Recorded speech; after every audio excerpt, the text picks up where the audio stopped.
Hello दोस्तों and welcome back to our channel. दोस्तों आज की इस वीडियो से मैं एक नई सीरीज शुरू कर रहा हूं स्प्रिंग बूट की। बेसिकली स्प्रिंग बूट है क्या और ये टॉपिक हम क्यों शुरू कर रहे हैं। इसके लिए मैं आपको सबसे पहले एक बार यहाँ पर टॉप प्रोग्रामिंग लैंग्वेजेस एक बार गूगल पर सर्च करके दिखाता हूँ आपको।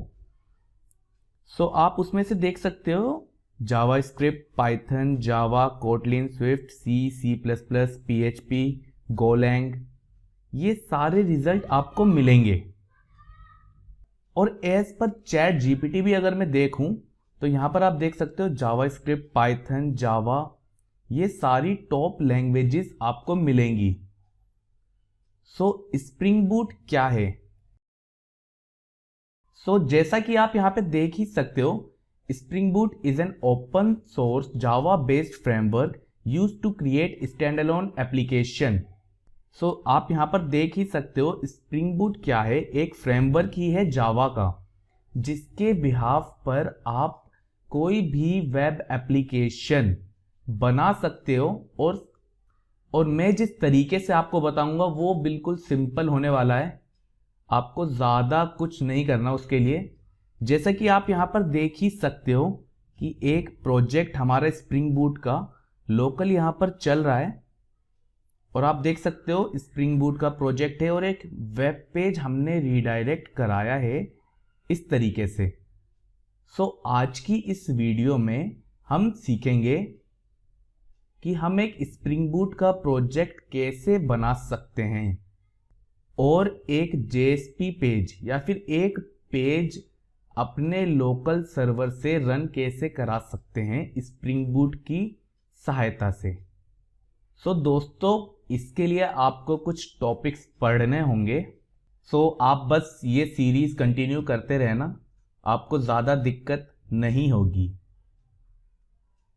स्प्रिंग बूट एप्लीकेशन बनाने के कुछ मीडियम्स हैं।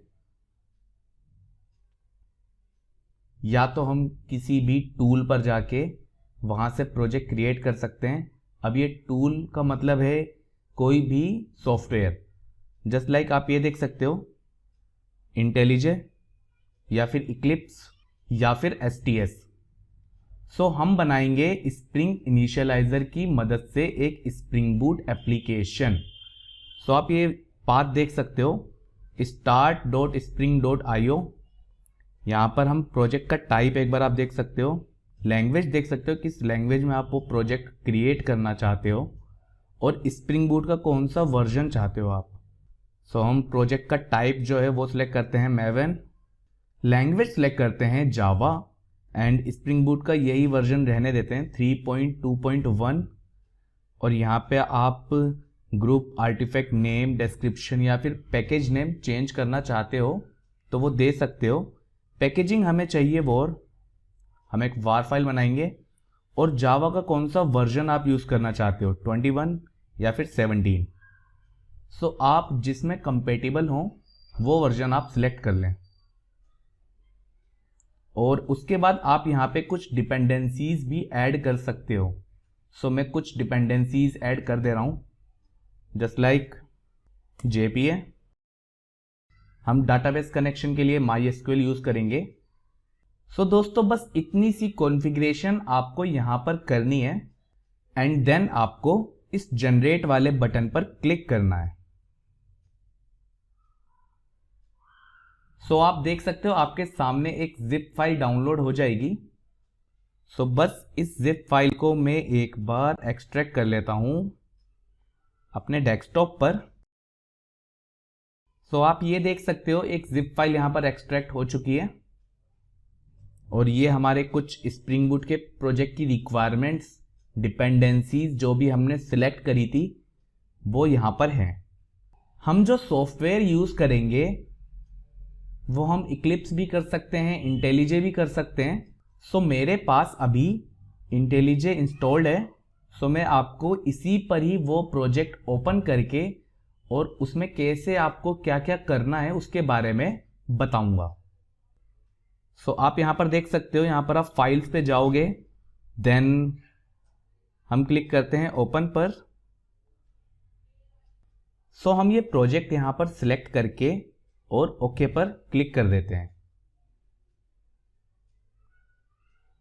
सो आप यहाँ पर देख सकते हो ये प्रोजेक्ट यहाँ पर ओपन हो चुका है और इसमें जो भी हमारी मेन क्लासेस थी या फिर जो भी हमारी मेन फाइलें हैं जावा की, वो यहाँ पर आ गई हैं।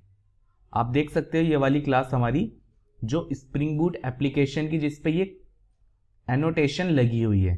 दोस्तों इस तरीके से ये एनोटेशन लगती है स्प्रिंग बूट में, और ये बहुत सारी होती है, मतलब हर किसी के लिए अलग अलग रिक्वायरमेंट के हिसाब से एनोटेशन बनी हुई है। सो इसके बारे में मैं आपको धीरे धीरे जैसे ही हम प्रोजेक्ट में आगे बढ़ते जाएंगे उसी तरीके से मैं आपको बताता चलूंगा।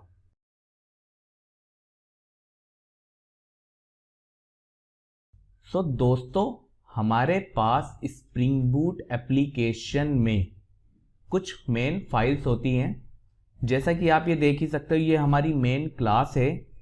इसी के साथ अगर आप कंट्रोल शिफ्ट और एन अगर टाइप करोगे, सो आप यहाँ पे टाइप करो एप्लीकेशन प्रॉपर्टीज। सो ये भी एक बहुत ज़रूरी फाइल है। सो इसी के साथ आप दोबारा करो कंट्रोल शिफ्ट और एन एंड देन आप टाइप करो pom.xml। सो ये भी एक बहुत ज़रूरी फाइल है हमारी स्प्रिंग बूट एप्लीकेशन की। सो मैं आपको इनका पर्पस बता देता हूँ। सो जो भी डिपेंडेंसीज हम ऐड करते हैं, जैसे कि अभी हमने JPA की डिपेंडेंसी ऐड करी थी या फिर MySQL की डिपेंडेंसी ऐड करी थी, Lombok की डिपेंडेंसी ऐड करी थी। सो ये वही सारी डिपेंडेंसीज इस फाइल में होती हैं। यही फाइल हमें बताती है कि हमारे पास ये डिपेंडेंसीज है, इस वाली फाइल की डिपेंडेंसी हमने ऐड करी है या फिर इसकी नहीं है हमारे पास। और एप्लीकेशन डॉट प्रॉपर्टीज में हम हमारे डाटाबेस की कनेक्शन की इंफॉर्मेशन रखते हैं। सो दोस्तों आपका ज़्यादा समय बर्बाद ना हो, इसके लिए जो ये कॉन्फ़िगरेशन होती है एप्लीकेशन डॉट प्रॉपर्टीज़ में, ये हम अपने दूसरे प्रोजेक्ट से ही उठा लेते हैं क्योंकि वो कॉन्फ़िगरेशन सेम ही रहती है।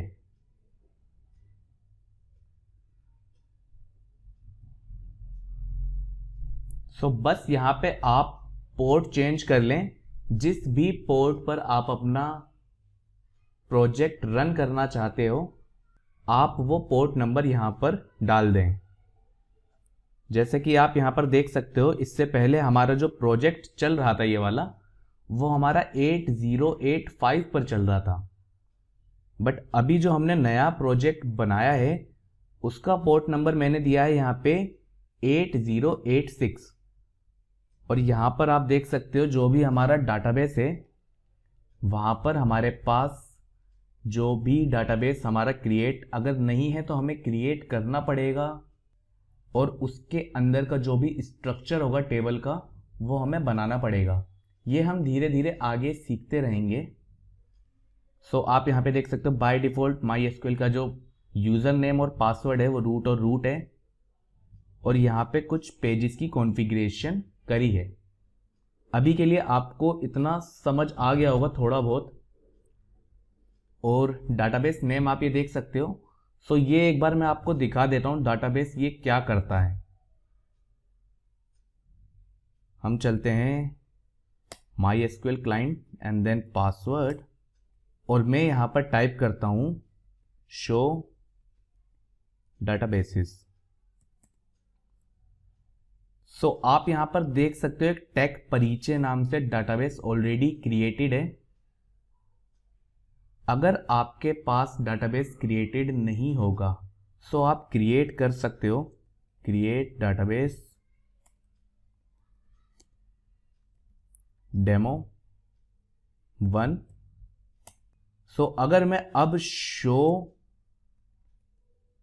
डाटाबेसेस करूंगा सो आप देख सकते हो एक डाटाबेस हमारा यहाँ पर क्रिएट हो चुका है, और यही वाला डाटाबेस हम यहाँ पर यूज़ करेंगे डेमो 1।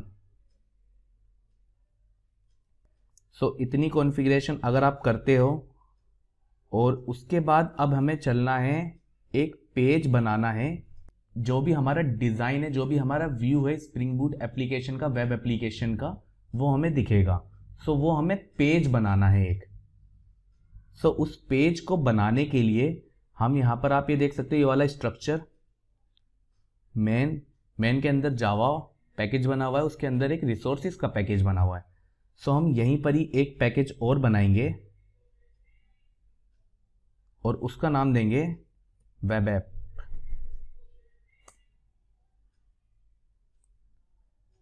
सो आप देख सकते हो वेब ऐप का एक पैकेज क्रिएट हुआ है। सो दोस्तों ये स्ट्रक्चर हमें क्या बताता है कि हमें एक पैकेज चाहिए वेब INF, देन उसके अंदर एक JSP पेज का पैकेज चाहिए, देन उसके बाद JSP का पेज चाहिए। JSP एक तरीके से एक पेज ही होता है, एक HTML पेज ही है आपका। सो अगर आप यही स्ट्रक्चर फॉलो करना चाहते हो तो आप इसी के तरीके से बना सकते हो, नहीं तो आप ये डायरेक्टली यहाँ पर ये वेब INF हटाकर अपने तरीके से प्रोजेक्ट का स्ट्रक्चर बना सकते हो, पर आपको वो बनाना वेब ऐप के अंदर ही होगा। सो मैं यहाँ पर क्लिक करता हूँ, देन वापस से एक डायरेक्टरी web-inf, देन वापस से एक पैकेज बनाता हूँ मैं यहाँ पर। अब हमारा जो पैकेज बनेगा वो बनेगा JSP के नाम से। अब इस पैकेज के अंदर मैं अपनी JSP की फाइलें रख सकता हूँ। जस्ट लाइक मैं एक पेज क्रिएट कर रहा हूँ डेमो, मुझे डॉट देने की ज़रूरत नहीं क्योंकि बाय डिफ़ॉल्ट यहाँ पे एक्सटेंशन नीचे आ रही है।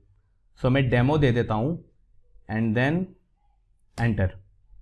सो आप यहाँ पे देख सकते हो एक HTML पेज ही है ये JSP का, जिसमें टाइटल यहाँ पर आ रहा है एक, मैं यहाँ पे दे देता हूँ डेमो, एंड देन बॉडी में लिख देता हूँ मैं एक H1 टैग के अंदर आवर फर्स्ट प्रोजेक्ट। सो दोस्तों ये JSP पेज तो बन गया है, बट अब हमें पता कैसे चलेगा कि हमें ये पेज कब हिट करना है, किस तरीके से हिट करना है। सो स्प्रिंग बूट ने उसी कॉन्सेप्ट को बहुत सिंपल तरीके से बताया है। स्प्रिंग ने कहा है कि आप यहाँ पर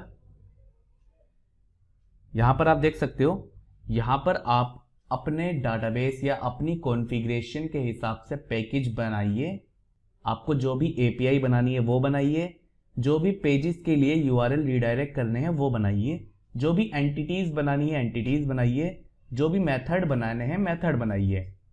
सो मैं यहीं पर ही क्लिक करके एक पैकेज बना लेता हूँ MVC कंट्रोलर, और इस MVC कंट्रोलर में मैं एक क्लास बना लेता हूँ डेमो MVC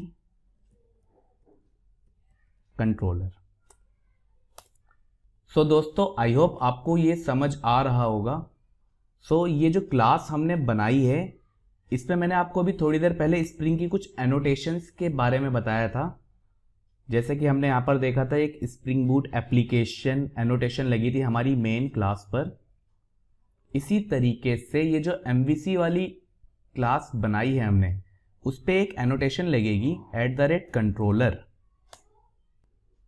और इसमें आप कोई भी मेथड बना सकते हो। दोस्तों @controller स्प्रिंग बूट को बताएगा कि भैया मेरी ये जो क्लास है जिसपे @controller लगा हुआ है, इसके अंदर अगर ये वाला URL मिलता है तो आप यहाँ हिट मारो, इस वाले पेज पे हिट मारो। अभी मैं आपको थोड़ा सा और समझाऊंगा तो आपको ये क्लियर हो जाएगा, बस आप ये वीडियो कंटिन्यू करते रहें। सो यहाँ पे एक मेथड बना लेते हैं पब्लिक, जो हमारा क्या रिटर्न करेगा, एक स्ट्रिंग रिटर्न करेगा, और यहाँ पर हम उस स्ट्रिंग को बताएंगे कि भाई ये हमारा जो स्ट्रिंग है वो है हमारा डेमो वाला पेज। क्योंकि @controller या तो कुछ स्ट्रिंग रिटर्न कर देगा जस्ट लाइक हेलो वर्ल्ड, या फिर जो भी हमने पेज बनाया है वो पेज व्यू कर देगा, क्योंकि MVC का मतलब ही है मॉडल व्यू कंट्रोलर। सो दोस्तों आई होप आपको ये थोड़ा बहुत क्लियर हो रहा होगा। और अभी मैं यहाँ पे कुछ मैपिंग कर देता हूँ, जस्ट लाइक @request मैपिंग।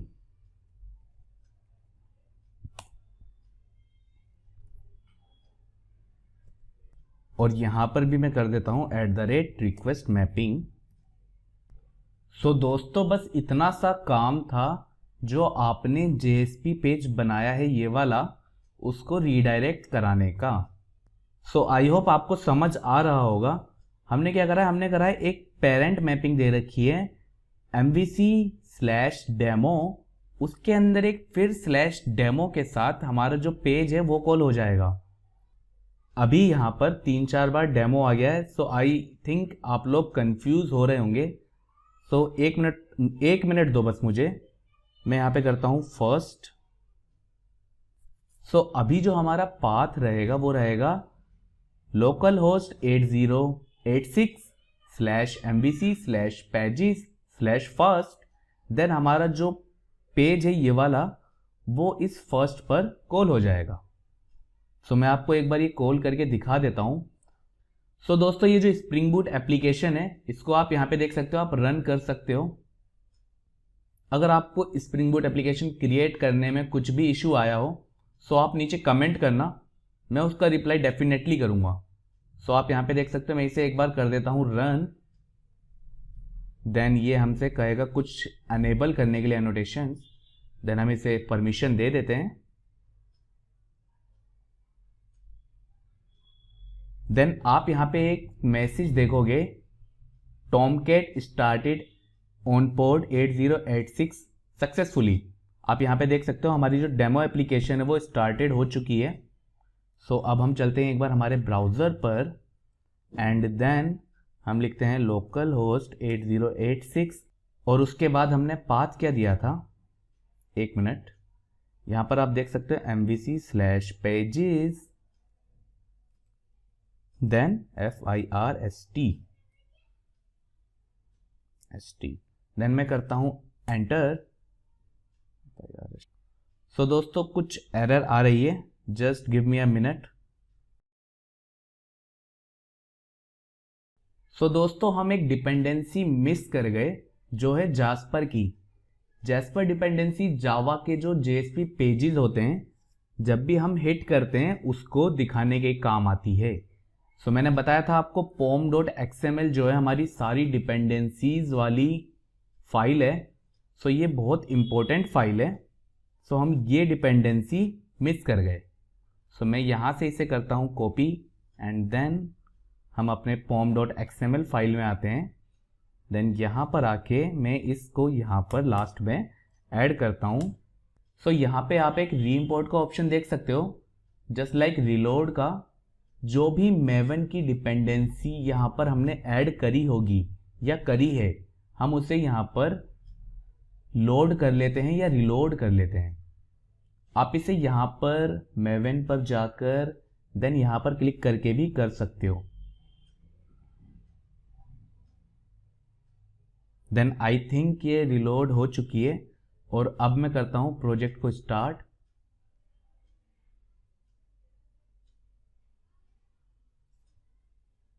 और दोबारा से हमारा जो प्रोजेक्ट है वो कंपाइल हो रहा है, एंड देन सक्सेसफुली कंपाइल हो चुका हमारे पोर्ट 8086 पर। और अब मैं जाके देखता हूँ यहाँ पर इस पेज को लोड करके। सो आप यहाँ पर देख सकते हो हमारा जो प्रोजेक्ट है वो सक्सेसफुली रन हो चुका है। सो दोस्तों कुछ डिपेंडेंसीज का इशू था उसमें। सो ये डिपेंडेंसी वाली फाइल भी अगर आप कमेंट करते हो, सो मैं आपको ये भी प्रोवाइड कर दूंगा। सो ये वाली डिपेंडेंसी हम मिस कर गए थे जास्पर की। और दोस्तों ये जो पेजेस का स्ट्रक्चर है, ये आप देख सकते हो, ये वाला पेजेस वाला स्ट्रक्चर, ये आपको ऐसा ही रखना है। सो दोस्तों ये तो हुआ MVC वाला पाथ। अब यहाँ पर जो भी हमारा डाटा आएगा वो भी तो हमें दिखाना है। वो हमें कहीं ना कहीं APIs के थ्रू दिखाना पड़ेगा। मतलब हमें API बनानी पड़ेगी, फिर वो API हमारे डाटाबेस से कनेक्शन बनाएगी, फिर वो कनेक्शन बना के वहाँ से डाटा लेकर आएगी और हमें हमारे व्यू पर दिखाएगी। या फिर जो भी डाटा हमें डिलीट करना है या फिर जो भी डाटा हमें सेव कराना है, वो भी हमारा डाटाबेस के साथ कनेक्शन के साथ काम होगा। सो अगर आप इस वीडियो पर 5 लाइक करते हो सो मैं इस वीडियो का नेक्स्ट पार्ट जो एपीआई बनाने वाला है वो भी आपको आसानी से सिखाऊंगा। सो आई होप दोस्तों आपको ये वीडियो अच्छी लगी होगी और आपको इस वीडियो से ज़रूर कुछ ना कुछ सीखने के लिए मिला होगा। सो इस वीडियो को लाइक ज़रूर कर देना, सिर्फ 5 लाइक का तो टारगेट है यार। और ज़्यादा से ज़्यादा इस वीडियो को शेयर करना अपने दोस्तों के साथ। और अगर चैनल पर नए हो तो चैनल को ज़रूर सब्सक्राइब कर लेना। मैं मिलता हूँ आपसे आगे ऐसी ही किसी नेक्स्ट और इंटरेस्टिंग वीडियो के साथ। तब तक के लिए गुड बाय।